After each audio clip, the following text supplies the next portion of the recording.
Hi friends, today we are going to talk about how to make your own personalized Google keyboard using an option that is there in the Google keyboard, in which you can go ahead and create your own keyboard with your own image.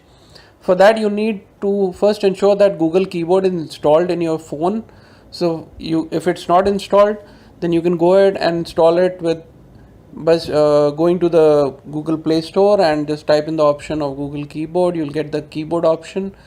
Go to Google Keyboard, install it, and also check that you have the latest version installed, which is the version should be 5.1.23. That is the version that you can see right there at the bottom of the screen. Once you have that version, you're all set to go. Most of the Android mobiles do come with Google keyboards installed, so if you don't have, then you can go ahead and install it. Go to the settings now, that is, and once you are there in the settings, you can go ahead and go to an option called language and input. Now the way it's there in your Android mobile might be different from what we are seeing here, but they definitely, all of them do have an option called language and input. Once you are there, you just select the current keyboard, that is Google keyboard, which is already selected here, so you can go ahead and select that if it's not selected, and then you can go to Google keyboard and then you say theme.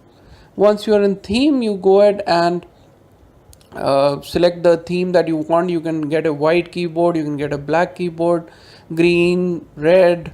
There are various options that are available, blue, pink, and numerous other colors. So go ahead and install the keyboard color you want, or if you want, you can, my favorite feature would be if you go ahead and choose the image option.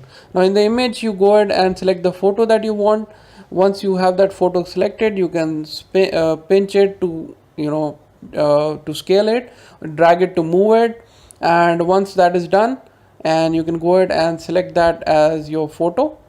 Once we have that selected, now here you can adjust the brightness, which can be done way up to 100%, in which letters will not be visible so much, but the image will be. But we don't want that. We would want the image to be visible a little bit, but more of the keyboard should be visible so that the keyboard is usable. So once we are comfortable in the setting that we have, go ahead and press done, and we are done here. Just go ahead and come to your main home screen. Now go ahead and test your keyboard. For that, you can go ahead and choose WhatsApp application or whatever application you use your keyboard in. So here I'll show you in my messaging or SMS app that I have, and I say compose, and once I put in the command to enter strokes on the keyboard, so here you can see the keyboard that we have here, and it's looking good. And if you have your own images, it will look more beautiful than we have here. So that's it, guys. Enjoy and have a nice version of keyboard which will be customized only for you, and will be unique for your mobile. An example of the keyboard that we can create using the Google keyboard that we have is one I made with my own image. You can see it's looking quite good here, and you can make your own keyboard with your own images. So just for an example, I just wanted to show you this keyboard.